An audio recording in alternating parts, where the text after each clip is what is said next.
È chiusa nel dolore la famiglia di Alessandra Zorzin, la giovane mamma, 21 anni, uccisa mercoledì nella sua abitazione di Valdimolino, frazione di Montecchio Maggiore, dalla guardia giurata Marco Turrin, 38 anni, di Vigo d'Arzare, nel Padovano.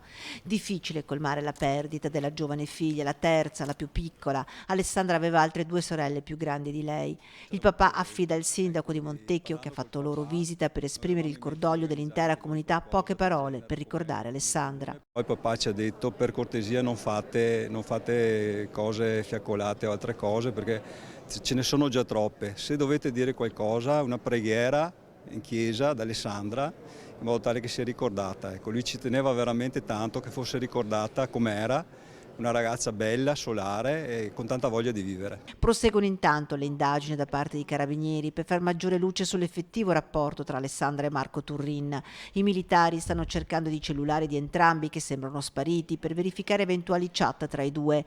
Che la 38enne guardia giurata conoscesse Alessandra sembra assodato. Lo stesso compagno della 21enne ricorda di avergli detto di lasciarla in pace, mentre il padre di Turrin ricorda che il figlio aveva con lei una frequentazione. I militari in queste ore stanno cercando di risalire indietro nel tempo di questa amicizia per dare un movente a quanto accaduto.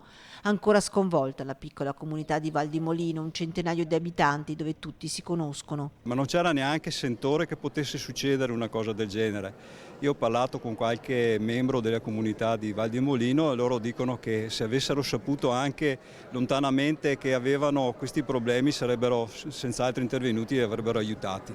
L'intera comunità si stringe attorno ai familiari, al compagno e alla figlia di Alessandra, previsto per il giorno del funerale a Montecchio il lutto cittadino. Chiederemo ai commercianti di abbassare le serrande in segno di solidarietà, un segno, diciamo, di tutta la nostra comunità che vuole essere partecipe al dolore, al grande dolore per la perdita di Alessandra.